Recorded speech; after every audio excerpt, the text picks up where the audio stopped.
उस आदमी को एक अजीब सी ऑयल पेंटिंग मिली जिसमें रंग अभी तक सूखा नहीं था। जिज्ञासा में आकर उसने हाथ बढ़ाया और उसे छू लिया। लेकिन जब वो घर आया उसने देखा कि रंग उसके हाथ से किसी भी तरीके से नहीं उतर रहा था। थक के उसने ज्यादा नहीं सोचा और सो गया। लेकिन अगले दिन सुबह जब वो उठा उसकी दो उंगलियां पीली हो चुकी थी। और जब उसने उनको अपने कान के पास ले जाकर सुना तो उसे परिंदों की आवाजें सुनाई देने लगी। डर के मारे वो अपने रूममेट के पास गया और अपनी उंगलियां उसके आगे की। लेकिन रूममेट को कुछ भी सुनाई नहीं दिया। उसने सोचा शायद उसका वहम होगा। वो लॉन्ड्री रूम गया और डिटर्जेंट से हाथ धोने की कोशिश की, लेकिन कुछ भी काम नहीं आया। तभी उसने देखा कि एक क्लीनर बाहर खड़ी थी। उसे याद आया कि उसने कुछ दिन पहले उसी क्लीनर को उस पेंटिंग को घूरते हुए देखा था। जैसे ही क्लीनर ने उसकी पीली उंगलियां देखी उसने तुरंत उससे उंगलियां काटने को कहा। वो घबरा गया और अपने रूम की तरफ भाग गया। उसका रूममेट अब भी उसकी बात का यकीन नहीं कर रहा था। लेकिन अगले दिन उसका पूरा हाथ पीला हो चुका था और अब परिंदों की आवाजें और भी ज्यादा जोर से सुनाई देने लगी थी। डर के मारे उसने एक छुरी उठाई और अपना हाथ काटने की कोशिश की, लेकिन हिम्मत नहीं हुई। गुस्से में वो उस क्लीनर से लड़ने गया।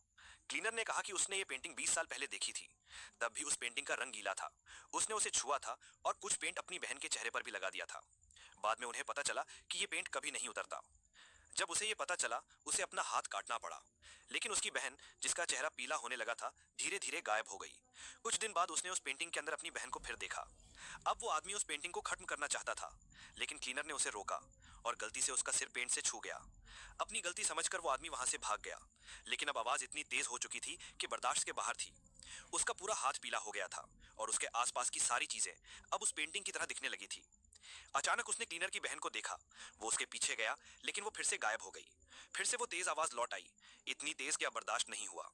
आखिर में उसने अपना हाथ काट दिया। उसका रूममेट अब उसे ढूंढ रहा था। वो उसे कहीं नहीं मिला। तभी अचानक से उसने वो अजीब पेंटिंग देखी और उस पेंटिंग के अंदर एक आदमी था, बिल्कुल उसके दोस्त जैसा, जिसका एक हाथ नहीं था और जिसमें से पेंट टपक रहा था। जिज्ञासा में उसने भी पेंटिंग को छू लिया और अब उसकी परछाई भी उस पेंटिंग के अंदर दिखाई देने लगी। क्लीनर उस पेंटिंग के सामने खड़ी थी। उसके चेहरे